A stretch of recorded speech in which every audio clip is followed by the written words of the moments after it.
Oke, selamat pagi. Assalamualaikum warahmatullahi wabarakatuh. Perkenalkan saya Maisa Darm Putranto dari Prodi Teknik Informatika dengan NIM 41 125 1021. Di sini saya akan mempresentasikan untuk tugas besar bahasa Indonesia yang berjudul Perkembangan Bahasa Indonesia di Era Digital dan Media Sosial.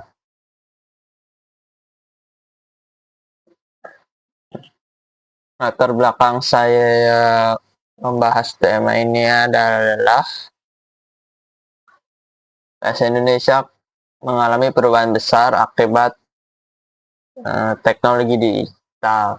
Seperti yang kita tahu, di era sekarang penggunaan medsos itu sangat marak digunakan, apalagi di kalangan para remaja.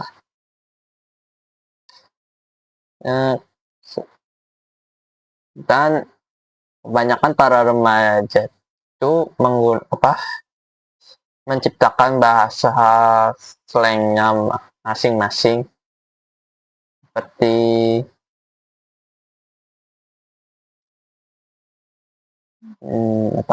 gas, sabi, terus dan lain-lain lah. Nah, dengan maraknya penggunaan bahasa seperti slang tersebut, muncul kekhawatiran terhadap lemahnya penggunaan bahasa baku. Karena kan kita tahu sendiri, bahasa baku tuh jarang digunakan dalam kehidupan sehari-hari. Paling digunakan tuh kalau ketemu atau berada di acara formal atau bertemu dengan seseorang yang lebih dihormati atau lebih tua.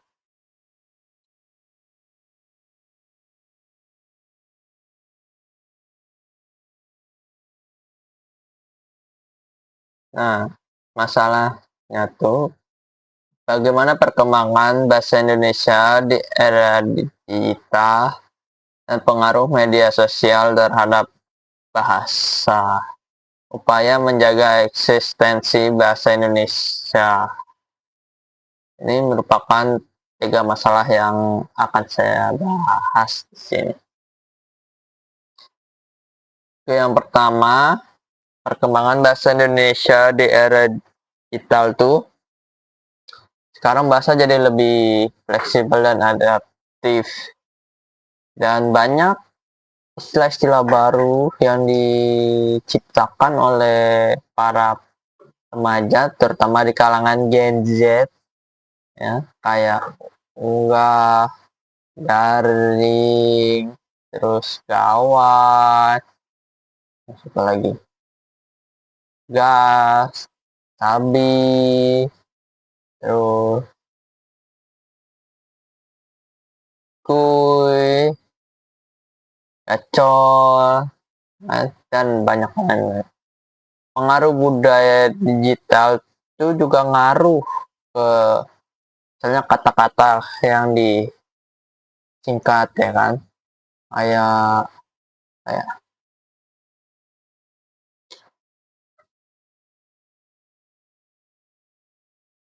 kayak bahasa Indonesia disingkat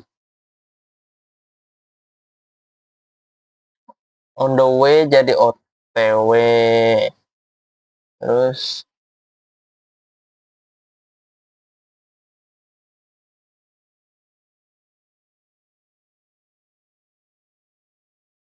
lagi jadi LG dan macam-macam lah. Terus ada penggunaan emoji, karena di era digital sekarang tuh kebanyakan menggunakan para remaja khususnya menggunakan emoji untuk mengekspresikan emosi mereka gitu. Jadi misalnya ngetik terus emoji ketawa, atau kadang emoji nangis kalau misalnya ketawa ngakak gitu. Terus ekspresi tulisan kayak penggunaan huruf besar. Biasanya tuh kalau huruf besar semua tuh biasa tuh marah biasanya. Nah, contoh perubahan bahasa tuh yang tadi udah dibahas tuh penggunaan bahasa gaul, slang, online, penggunaan huruf kapital untuk ekspresi, misalnya gas. Misalnya kalau huruf besar gini marah atau menegaskan, macam-macam sih.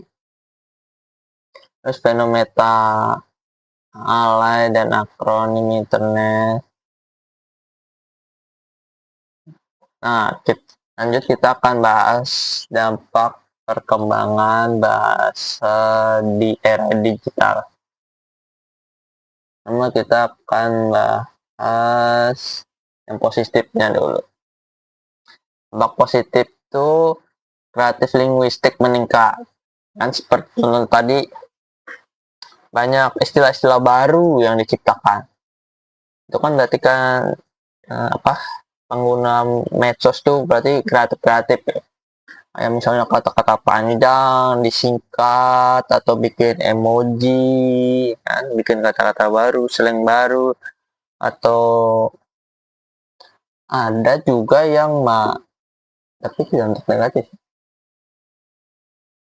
Terus bikin misalnya persamaan apa kayak akronim gitulah, bikin kata-kata bersama.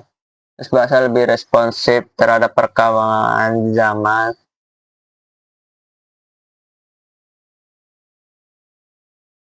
Lebih responsif terhadap perkembangan zaman itu kayak nggak ya, menyesuaikan, nggak terlalu baku lah.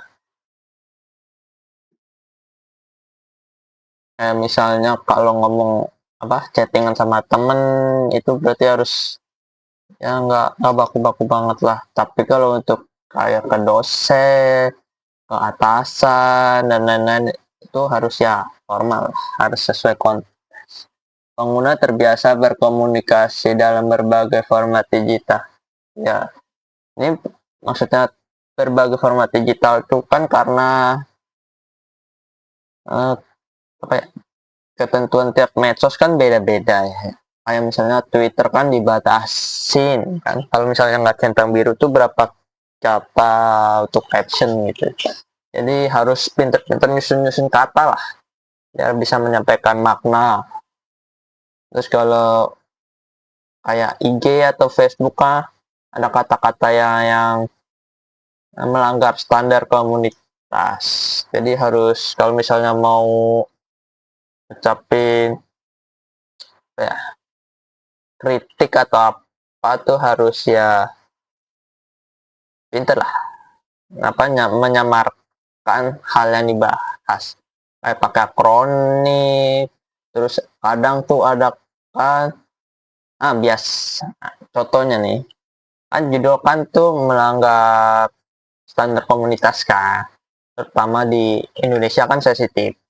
Nah biasanya tuh kalau akun-akun besar di medsos tuh mau ngebahas judul kayak misalnya slot atau apa-apa gacor tuh kata-kata kayak semacam itu, pasti ada huruf yang diganti angka. Misalnya slot, L-nya diganti huruf, dia ganti angka 1 biar nggak kedetek lah, biar nggak itu. Kalau nggak pakai bintang, jadi disensor. Itu bisa dicampur huruf besar sama huruf kecil. Tapi itu resikonya cukup baca sih. Paling yang paling amannya diganti pakai bintang atau angka. Terus dampak negatifnya tuh yang pertama ada penurunan kemampuan menulis formal.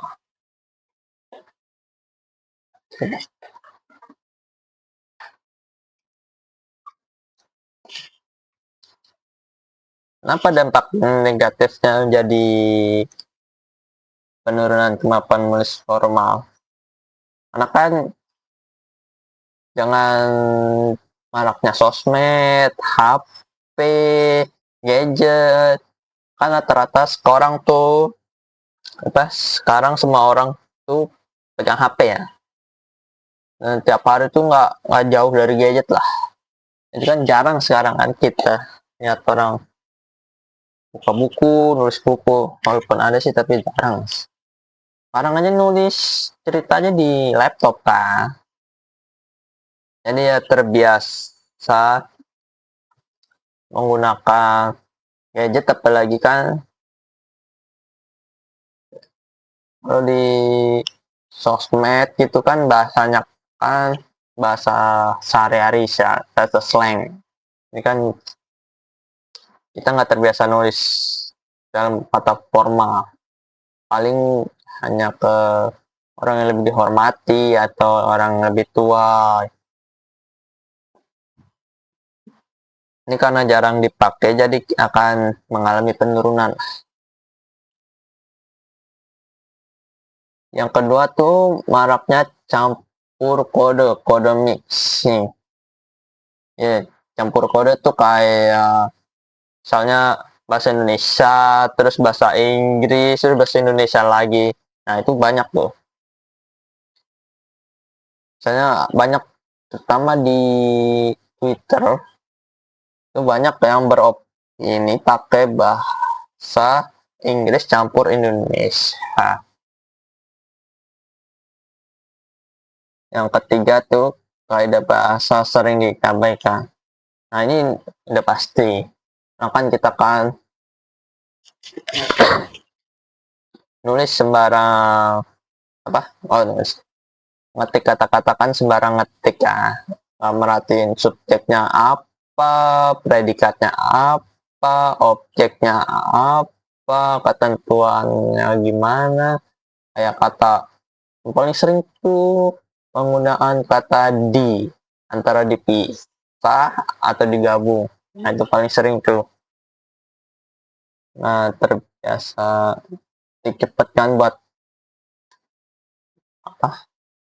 menyampaikan opini. Apalagi kalau perang opini kan, debat kan, lu harus cepet.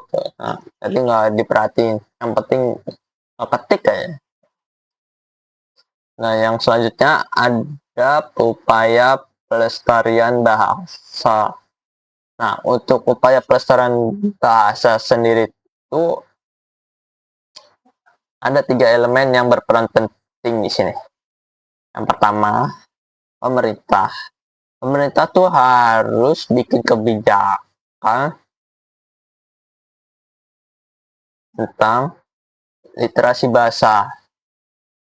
Apalagi di Indonesia, tahu sendiri kan, tingkat literasinya kan rendah, jadi harus ditingkatkan. Lagi dengan maraknya sosmed, gadget, menggunakan bahasa slang, campur-campur bahasa asing, literasinya rendah, remajanya pada pakai campur bahasa asing, bahasa slang, jarang pakai bahasa formal, bahasa baku, lagi bahasa daerah. Nah, udah habis udah bahasanya ya, kalau nggak ditingkatin literasinya ya kegerus sama nama. Dan harus update istilah-istilah baru, kayak di KBBI kan sekarang ada banyak kata serapan ya, terutama dari Korea karena maraknya budaya K-pop di sini, dan Jepang karena industri anime Jepang juga rame di sini. Kayak misalnya otaku kan udah masuk ke kata serapan di KBBI. Jadinya nggak ada karena maraknya udah Jepang, jadi dimasukin ke KBBI. Nah, dari elemen pendidikan itu harus membiasakan penggunaan bahasa baku. Nah kan sering kejadian tuh di sekolah jarang pakai bahasa baku, terus pas udah nanti lulus mau ngelamar kerja atau ngomong sama orang yang lebih dihormati, kayak kalau misalnya dunia kerja ke HRD atau ke atasannya, itu karena nggak ada biasain pakai bahasa baku, jadi ya terkesan nggak sopan. Jadi kayak atasannya itu dia dijadiin kayak temen lah, malah pakai bahasa sehari-hari. Karena kan kita harus sopan ya kan, harus pakai bahasa baku. Terus dari masyarakat sendiri sih harus menggunakan bahasa sesuai konteks. Ya, kayak misalnya harus tahu penempatan aja sih. Kalau acara formal ya jangan pakai bahasa-bahasa slang, bahasa sehari-hari, harusnya baku lah. Terus kalau misalnya nongkrong, boleh sih bahasa baku, tapi jangan terlalu formal, nanti malah kaku, ya kan? Misalnya ajakin nongkrong, ayo main kemana gitu, kan harusnya kan gitu. Ya, kalau pakai bahasa baku kan jadi aneh. Mau main kemana kah kita? Nah kan aneh kan? Aneh. Nah kesimpulannya itu bahasa Indonesia mengalami perubahan akibat teknologi digital, ya, seperti maraknya penggunaan medsos, gadget, terus bahasa slang dan sehari-hari. Perubahan ini membawa dampak positif dan negatif yang tadi. Di satu sisi meningkatkan kreativitas, di satu sisi menggapai penurunan penulisan bahasa formal, menulis formal. Terus perlu keseimbangan antara kreativitas dan kaidah formal. Kreativitas bagus, tapi harus tetap memperhatikan kaidah biar bahasa tetap lestari. Sekian dari saya, kurang lebihnya mohon maaf. Terima kasih.